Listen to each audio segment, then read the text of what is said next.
HIV और ads ये जो है ये हम खुद इस बीमारी को लाते हैं। HIV और एड्स क्या है? ऐसी बीमारी है जिसे हम खुद लाते हैं। मैक्सिमम यानी 100 में से लोग हैं तो उसमें से 99% लोग ये बीमारी को खुद लाते हैं। अब अगर ये बीमारी खुद लाने वाली है, ऐसी बीमारी के पास हम क्यों जाएंगे? क्या बीमारी आना अच्छी बात होती है? नहीं ना। तो ऐसी बीमारी हम खुद ला रहे हैं, तो ऐसे बीमारी को हमको समझना ज़रूरी है ना? समझना ज़रूरी है। तो ये बीमारी किस वजह से होती है? कुछ बच्चे जो हमारे आसपास इंजेक्शंस के जरिए से मादक पदार्थ समझते हो आप? इंजेक्ट करते हैं, अफीम, ड्रग्स, ब्राउन शुगर, ऐसी चीज़ें जो इंजेक्शन के जरिए से ली जाती हैं।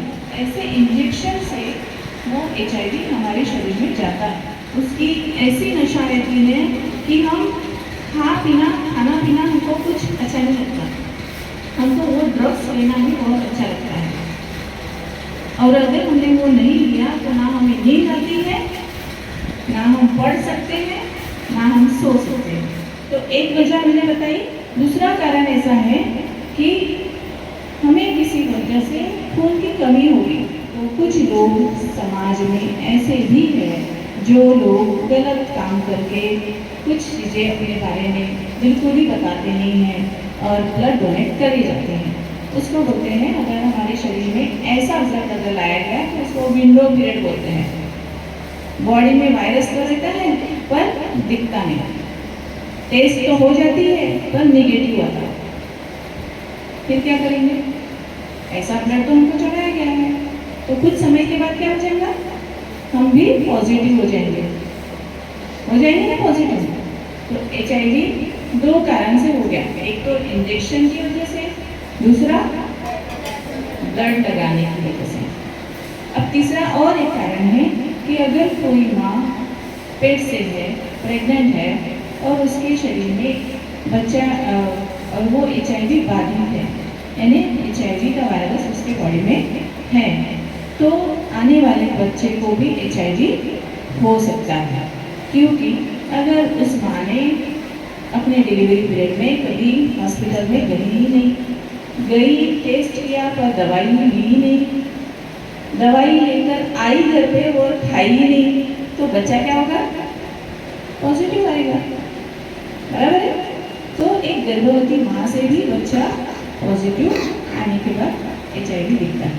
अगर हम रास्ते से जा रहे हैं स्कूल छूटने के बाद और किसी ने बोला चलो मैं कुछ खाने के लिए देता हूँ, उसने हमको खाने के लिए कुछ दे दिया और उसकी इच्छा थी कि हम आपको अगवा कर ले, कहीं लेके जाए और आपके साथ कुछ गलत व्यवहार करें।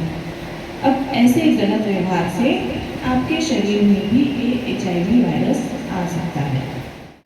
तो मैं मैडम लता जी का मैडम ने अभी बहुत सारी जानकारी दी है, ठीक है। मैं आशा करती हूँ कि ये सब बातें आपको समझ में आ गई होंगी।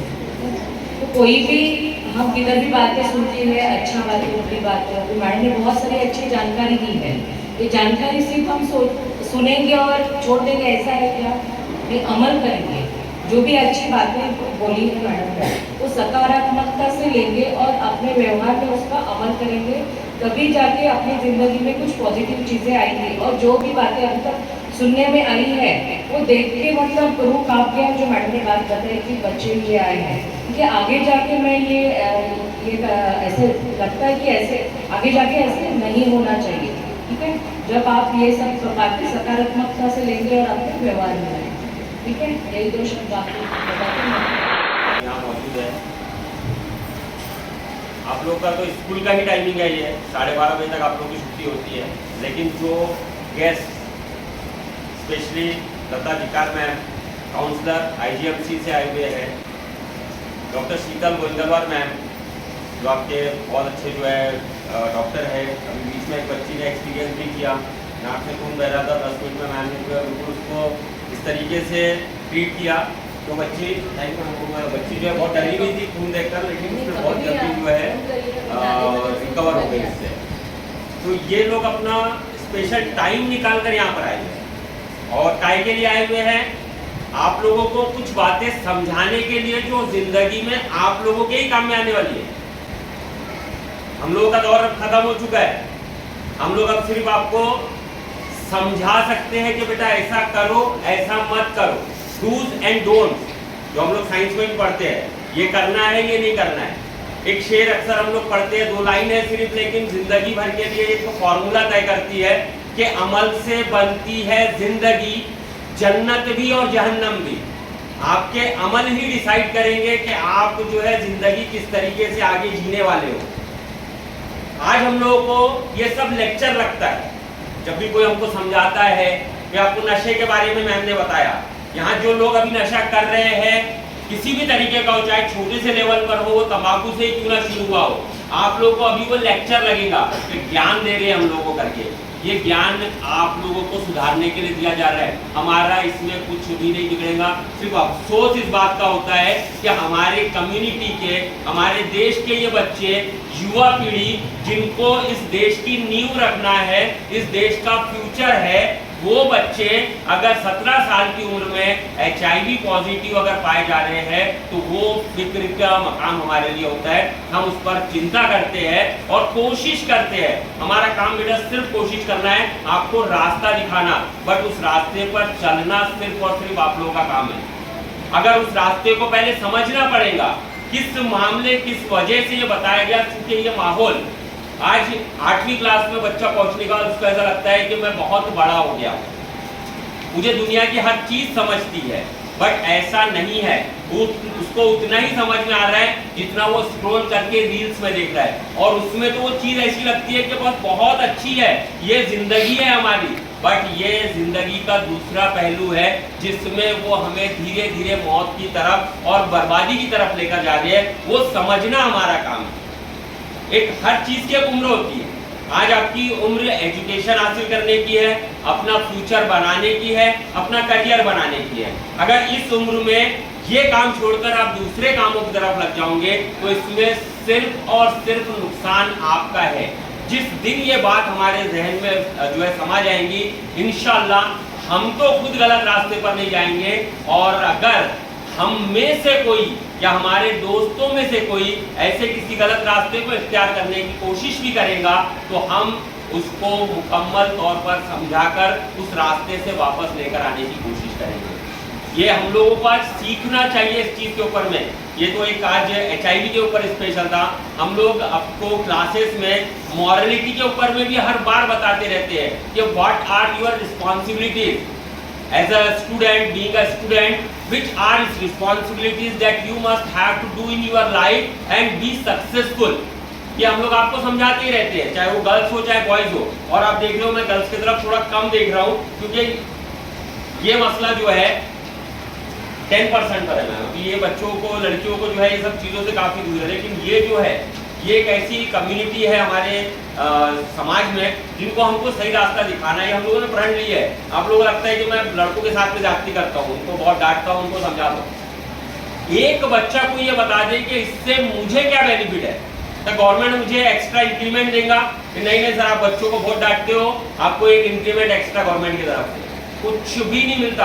मैनेजमेंट मुझे जो है अलग से कोई पुरस्कार नहीं देगा, बेस्ट शिक्षक का अवार्ड नहीं मिलने वाला मुझे कि भैया ये बच्चों को बहुत जो है डांटते हैं और हमेशा गलत बात से रोकते हैं, और ना आपकी ज़िंदगी में कुछ बहुत ज़्यादा गलत हो जाए तो मेरी ज़िंदगी पर उससे बहुत ही ज़्यादा असर पड़ जाएगा, ऐसा भी नहीं है। लेकिन सिर्फ एक जज्बा होता है। शीतल मैम और जो लता मैम एक जज्बा लेकर आए अपने साथ में कि ये हमारे समाज के बच्चे हैं, हमारे इतने अताफ में। अच्छा, आने की वजह भी मैम ने आपको बताई कि इस मोमिनपुरा परिसर से 2 बच्चे जिनकी अब आइडेंटिटी नहीं बताई जा सकती, वो 2 बच्चे 17 साल की उम्र में HIV पॉजिटिव पाए गए हैं। इस वजह से ये पूरी मुहिम चलाई जा रही है कि हम बच्चों को रोक सके इस मामले से। और एक सिंपल सी बात होती है, इसके पहले कैंसर से रिलेटेड प्रोग्राम हुआ था, वहाँ पर भी सर ने एक ही बात बोले थे कि हम लोगों को उस वक्त तक ये चीज़ मजाक लगती है जब तक या तो हम खुद उससे ग्रसित ना हो जाए या फिर हमारे परिवार में से कोई ना हो जाए, उस वक्त तक हमको मजाक ही लगता है। कि ऐसा कुछ नहीं होता, लेकिन अल्लाह ना करे कभी किसी के साथ ऐसा कोई मसला पेश आए तो आप लोगों को हमेशा एक बात दिखाई जाती है, बाहर जो है बोर्ड पे लिखा हुआ है, prevention is always better than cure. सतर्कता बरतना ही ज़्यादा बेस्ट है। अगर आप पहले ही उसके एहतियात कर ली जाए, एहतियात अगर करोगे तो इंशाल्लाह उस लेवल तक नहीं जाओगे।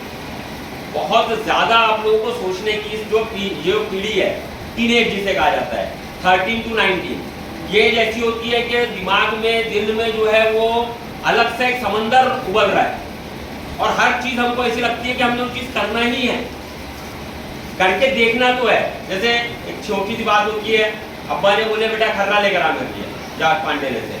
अब आप गए, आपने खर्रा खरीदा तो आपके दिल में एक इच्छा जागी कि यार ये कौन सी चीज़ है जो अब्बा खाते हैं, तो मैं भी थोड़ा सा चख कर देखता हूँ। बस वहाँ से आपकी शुरुआत होगी। अगर आपने उसको शुरुआत कर दी है, आपको क्योंकि हर चीज़ ट्राई करने का मन होता है इस उम्र में, टीनेज में। जितना इंसान, क्या कहा गया है कलाम पाक की एक आयत का मफहूम है कि इंसान की ख्वाहिशात बेलगाम घोड़े की मानिंद है। सुने आप लोगों ने इस चीज को? इंसान की ख्वाहिशात ये बेलगाम घोड़े की मानिंद है जो दिन रात दौड़े चली जा रही है। और कहा गया है कि जो अपने नफ्स पर काबू रखे वही सही मानों में इंसान है। नफ्स पर काबू रखने का कहा गया हम लोगों को, ये नफ्स पर काबू रखना ही तो है कि जब भी ऐसा कुछ उल्टी सीधी बात के लिए दिल करे, अपने आप पर काबू रखे, 2 रकात नमाज पढ़ने के लिए खड़े हो जाए, नमाजों की पाबंदी करना शुरू कर दे, इंशाल्लाह आप खुद ही बुराइयों से दूर हो जाओगे। क्योंकि शॉर्ट में क्या कहा गया है कि नमाज और बुराई दोनों एक साथ तो समझिए इस बात को। आज बड़ा अच्छा लगता है हम लोग को, रावण जैसा लगता है हमारे, हम बहुत बड़े रावण। सर की बात नहीं मान रहे, टीचर की बात नहीं मान रहे, अरे रावी से जी रहे। आज बहुत अच्छा लगता है जब जिंदगी आगे आप लोगों को अल्लाह ना करे कुछ ऐसी हरकत, ऐसी चीज दिखा दे, आप लोगों को यार उस समय याद आएंगी यार वो टीचर, वो डॉक्टर्स की टीम जो हमारे यहाँ आई हुई थी, वो सिर्फ हमको समझाने के लिए आई थी, हमारी जिंदगियों को बेहतर बनाने के लिए आई। तो आप लोग मैम से एक वादा करें और हम लोगों से तो वादा कर करके तोड़ देते हो हर बार कि आप लोग अमल करोगे और अपनी ज़िंदगियों को संवारने की कोशिश करोगे। अपनी ज़िंदगियों को संवारना है, ना आपके माँ बाप को आपसे कोई उम्मीदें हैं, ना हम लोगों को बहुत ज़्यादा कि हमारे लिए कुछ करके दोगे, कुछ भी नहीं, नथिंग। सिर्फ अपनी ज़िंदगियाँ संवार ले, इंशाल्लाह ये सारे मकासद जो हम लोग बार बार सेमिनार्स का आयोजन करते हैं ये कामयाब होते चले जाएंगे। मैं लता जिकार मैम का काफ़ी दिल से जो है शुक्रिया अदा करता हूँ कि उन्होंने बेहतरीन मार्गदर्शन हमारे बच्चों का किया, और साथ ही साथ मैम शीतल मैम और जो मैम आई हुई है साथ में, इन सभी का मैं शुक्रिया अदा करता हूँ और साथ में प्रोग्राम की